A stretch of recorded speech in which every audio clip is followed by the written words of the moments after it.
So I need to talk about something, and I hope you guys are down for this conversation because it is a difficult one in the sense that it's gonna hurt some people's feelings, and I don't want to hurt people's feelings. I don't think it's fun.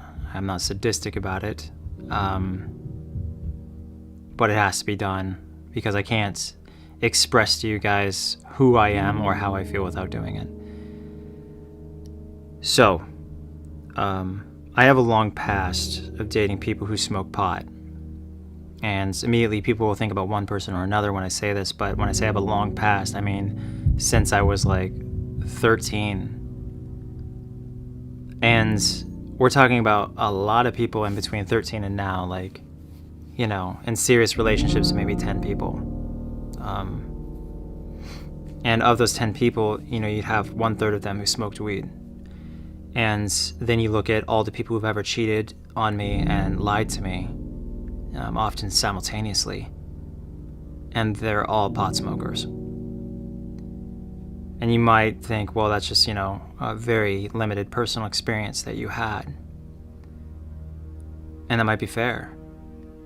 But at the same time, just based on this limited experience, is it not fair to assume that at least there's an increased chance that if somebody smokes pot, that they're more likely to lie or cheat on you? Because when it comes to weed, we're talking about morals, whether they be valid or not morals. We're talking about laws.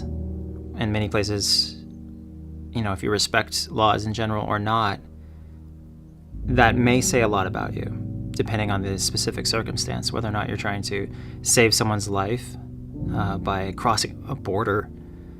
That's a different type of law. Or maybe you're speeding to get to the hospital because your wife is pregnant and having a baby. That's a different type of context.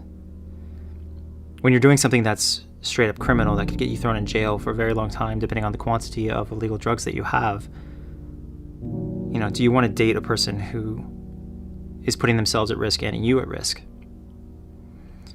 So I will go on rants and I'll call people losers and assholes and cunts and fucking miserable, pathetic human beings and so forth, and that is my problem. But a lot of it comes from a really enormous amount of hurt. My past is saturated with people who are stoners, not giving a shit whatsoever about anything they do to me. Like, I'll be talking about how much shit I had to go through, how many times they lied to me, how many times they cheated or whatever, and they'll just laugh in my face like none of my emotions mattered, like the whole relationship was just a joke. And of course they can feel this way because they can just go get high. It's this little comfort place for them. They know that no matter how much they fuck me over or other people over, they still have their drugs to run to and enjoy. My understanding is drugs are typically bad because they make reality boring or less appealing. So people use it as an escape, which is why you don't want to become an alcoholic. It's why you don't want to smoke cigarettes or even drink coffee or whatever. You're trying to escape your actual reality, your condition, for a state that you think is better.